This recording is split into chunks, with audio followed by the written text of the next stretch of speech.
Në maj 2025, SPAK shpërtheu një prej hetimeve më të mëdha kundër kontrabandës së cigareve në Shqipëri, një rrjetje sofistikuar që përfshinte prodhues, shpërndarës dhe zyrtar doganor, përdorte një skem të mirë organizuar për të shmangur çdo detyrim fiskal.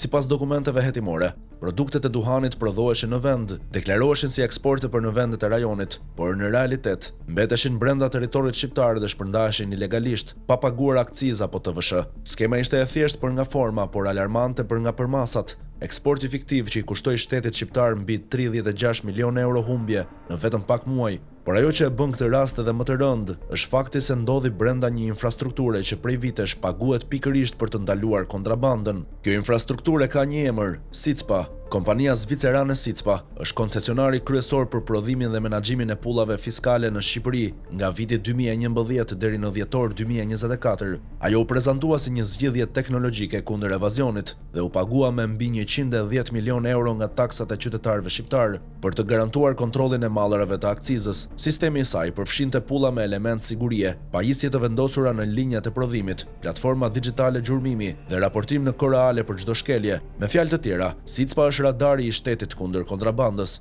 që nga viti 2011 deri në dhjetor 2024, SICPA ishte koncesionari ekskluziv për prodhimin dhe menaxhimin e pullave fiskale në Shqipëri.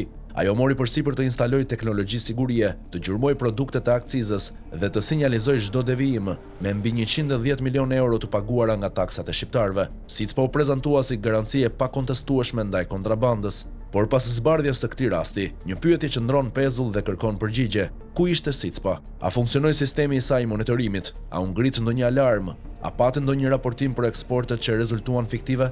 Nëse po, a u injoruan nga autoritetet? Dhe nëse jo, a kemi të bëjmë me një dështim teknik dhe organizativ që kërkon hetim, jo rinovim?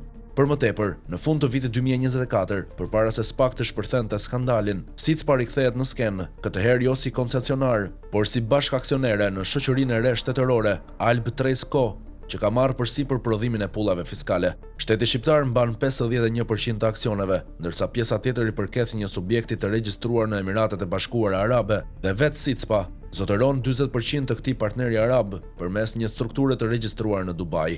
Paratë e paguara për sigurinë tonë fiskale sot marrin një rrugë të njohur drejt Emirateve, aty ku nuk është më sekret që disa nga politikanët dhe biznesmenët më të fuqishëm në Shqipëri kanë krijuar stre të heshtura për pasuri të padeklaruara, kompani offshore dhe prona milionshë. SICPA operon kryesisht në vende të botës së tretë, kryesisht në Afrikë dhe Amerikën Latine, ku kontrolli institucional është shumë i dobët dhe rezistenca ndaj korrupsionit është minimale.